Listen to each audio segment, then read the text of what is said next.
I received an email from a retired F-16 pilot whose name is Mike. His new YouTube name is FE Viper 16. A good name, so watch for him in the comments. I spoke to Mike on the phone today, but he wishes to remain anonymous, and I will certainly honor that. Again, if you are a professional and would like to talk to me about the unique perspective of the flat earth related to your expertise, please email me at tabooconspiracy@gmail.com. I will always keep your information confidential if that is what you want.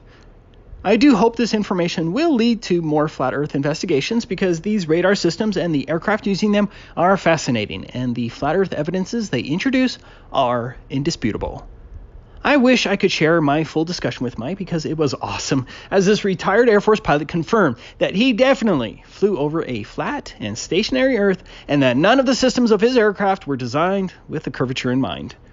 Now, I might make some mistakes here, and I do apologize for that, as the information was complex for me, but Mike did say that he might stick around and answer your legitimate questions in the comment section. An F-16 can fly up to 1,500 miles per hour, and may be intercepting another craft flying in the opposite direction at the same or a different altitude at similar speeds. Breaking it down, 1,500 miles per hour is 250 miles in just 10 minutes. As Mike discovered, the paramount problem with the globe is 8 inches per mile squared. The infamous and quite accurate formula that calculates the alleged curvature drop if the globe were real. That easy to understand formula absolutely destroys the globe because no one has seen or accounts for that insane amount of curvature drop ever. But for an F-16 flying at 1,500 miles per hour, that would be a curvature adjustment of approximately 42,000 feet in just 10 minutes. But no pilot makes that ridiculous curvature adjustment. But think about the problem when an F-16 is quickly intercepting another aircraft coming from the other direction. Consider the unbelievable amount of curvature adjustments that would be necessary for an Air Force pilot on intercept. And yet, Air Force pilots never learned about the curvature drop in training or otherwise, as confirmed by Mike. What's also fascinating is the fact that Air Force pilots learn and experience it daily that when a distant aircraft is at the horizon, it is at the same altitude. If the distant aircraft is above the horizon, then the pilot knows the aircraft is higher. And if the distant aircraft is below the horizon, then the aircraft is at a lower altitude. I think this photograph shows what I'm talking about. You can see which balloons are higher and lower based on the horizon line. There's more proof that the horizon does indeed rise with eye level, which is an absolute impossibility under the globe. But getting back to the non-existent curvature adjustments, the globe propagandists would probably answer that the aircraft automatically adjusts because of some magical force of gravity, automatically pulling the nose down of the aircraft to strangely maintain equal altitude, or that the varying air pressure densities keep the aircraft at the same altitude. I've heard both of these silly explanations, but that brings us to Mike's information. This is with respect to the AN/APG-68 long-range radar system. It has a range up to 184 miles. Here's a picture of what the operation screen looks like in the cockpit of an F-16. This will make more sense in a little bit. Essentially, as an F-16 pilot, Mike would fly with a wingman or maybe 3 other F-16s in formation. Each pilot, using his radar system, would then have the responsibility to sweep a key portion of the sky in front of the aircraft based on the F-16's position. This is for maximum efficiency. For example, if there were 2 F-16s in formation, the one on the left would sweep a section of the sky on the left. The F-16 on the right would sweep a section of the sky on the right. Makes sense, right? These aircraft don't sweep the entire sky, but only a key angled segment of the sky, like 60 degrees up, 60 degrees down, 60 degrees to the left, or 60 degrees to the right. So if, say, 4 F-16s are in formation, one pilot may have the duty to sweep his radar looking for aircraft at 10,000 feet and above on the right side. Do you see the problem yet? What is a radar sweep at 10,000 feet on the alleged globe at 80 miles ahead? Because 10,000 feet at Mike's point of view would not be 10,000 feet 80 miles ahead at the enemy's position. In actuality, that aircraft would be much higher than 10,000 feet than what the F-16's radar would indicate if we lived on a globe. Instead, the computer radar system is based on a flat map. None of the radar readings would be accurate, and enemy aircraft would exploit these problems all the time if we lived on a globe. Just think about it. How could you lock, track, and acquire an enemy aircraft when the height curvature adjustments would throw the whole matter into disarray? Here's a short 4-minute clip from an online tutorial for an F-16 simulator that talks about how the F-16 radar system works. But I think it'll help you understand Mike's information, but you're welcome to skip ahead 4 minutes if you're impatient. We are positioned here, looking that way.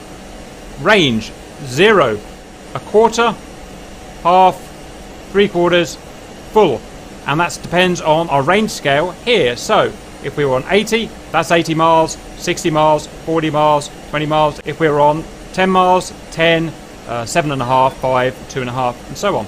So currently azimuth is 6. This is the width of the slice of cake, the width of the scan zone. That means 60 degrees to the left, 60 degrees to the right. If we now go to A3, it's now 30 degrees to the left, 30 degrees to the right, total 60 degrees. The limits are shown by that line there and that line there. Now if I were to move my cursor off the edge, you can see it follows where I go to the max limits of the radar. The bump stops, they're called, 60 here, 60 degrees there. If we want to go again, we can go to 10 degrees, 20 degrees total. And you can see we can move left and we can move right all the way to the bump stops. Let's put it back on 60. At this point you might think, well, why would you not always have it on full width? Well, the reason is because of the refresh rate with the B sweep. That is the B sweep at the bottom there, going right and left and right and left. Remember, every time it hits the bump stop, it goes down a notch. Hits the bump stop, goes down a notch in terms of elevation until it's finished its bar, its elevation bars. The bigger, the wider you scan and the more bars you have, the bigger your refresh rate is, the harder it is to keep contacts on screen. And it is an absolute art form to keep contacts on screen and balance your situational awareness with your ability to see and track targets. So that's azimuth. Now we have our elevation, the thickness of our slice of cake. How many bars do we want it? Remember, each bar is about, it depends on different radars. They're usually about 3 to 5 degrees. We've got 4 bars at the moment, so that means 4 bounces between bump stops, 4 B sweeps before it resets. We can have 1, we can have 2. So this will give us the maximum size elevation, this will give us the smallest size, this will give them the medium size. But the bigger the size is, the lower the refresh rate, the harder it is going to be to lock, track, acquire, and keep a track of these targets. Okay, M3 doesn't do anything at the moment. So next we've got our carrots. We've got our azimuth carrot, or our B sweep. That's this guy here. That is where the antenna is pointing. 60 degrees left, 60 degrees right is where the bump stops are. This is our elevation, so that you can see it will go down in 4 bars, then back up to the top. And this radar can handle 60 degrees left, 60 degrees right, 60 degrees up, 60 degrees down. So this is 0 degrees azimuth, this is 0 degrees elevation. That is up there somewhere, 60 degrees up, 60 degrees down. If we want to change our Alcatel elevation, then I'm going to press the button and we can move it up here like that. And down, we want to move it down, whoops, wrong button, we can move it down there like that. Look how, if I aim it down, these contacts disappear. These contacts have disappeared. They're now fading. And that's because my slice of cake is aimed too far down and it's below them. If I want to regain them, because I know they're roughly co-altitude, then I move to the middle and we'll start picking them up after a couple of sweeps. Okay. Now, I know what you're thinking. I can know what angle this elevation is set to, but in real terms, what actual altitude is that set to? And that's where these 2 numbers here, you'll be using these 2 all the time. Note that wherever I move this cursor, these 2 numbers change. You will always be looking at them. What they are saying is, at the range that I've got this cursor set, which currently is 40 miles. Remember, we're on 80 miles there, so 80 miles there, 0 miles there, 40 miles there.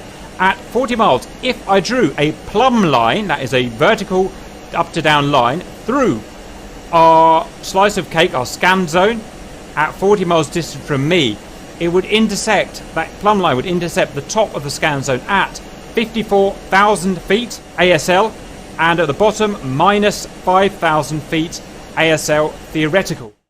I don't want to bore you much longer, so let's get to Mike's email. I have a bit of knowledge from my days as an F-16 pilot that I need to share with someone.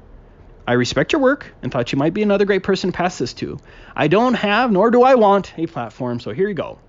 If you decide to verify what I'm telling you and have questions, feel free to contact me here. This will be tough to illustrate with words, but I'll try. The F-16 has a radar called an APG-68. At least it did 18 years ago when I last flew it.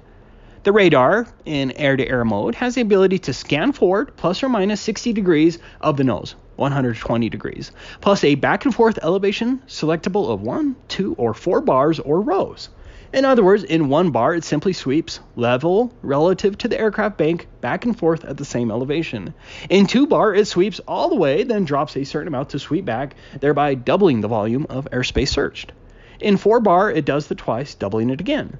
Think of the radar beam as pointing a flashlight. The elevation of the sweeps are pilot controllable. The pilot can tell what the elevation of the sweeps are in the display. At the cursor position, the top and bottom altitudes of coverage are displayed at the range of the cursor, and this altitude is controllable with the L strobe, a little wheel on the throttle.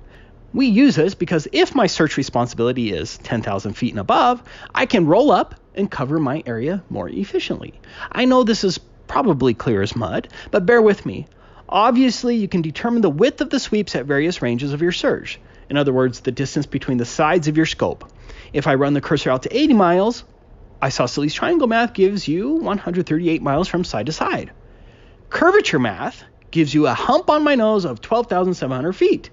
In other words, if I roll up to search 10,000 and above and set that in the center of the scope, I'd be 22,700 feet and above on the sides of my scope, right?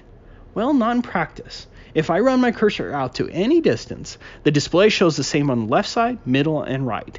So my conclusion is the engineers are going to get fighter pilots shot down because they didn't take into account the curvature of the Earth, bastards, or the Earth is flat.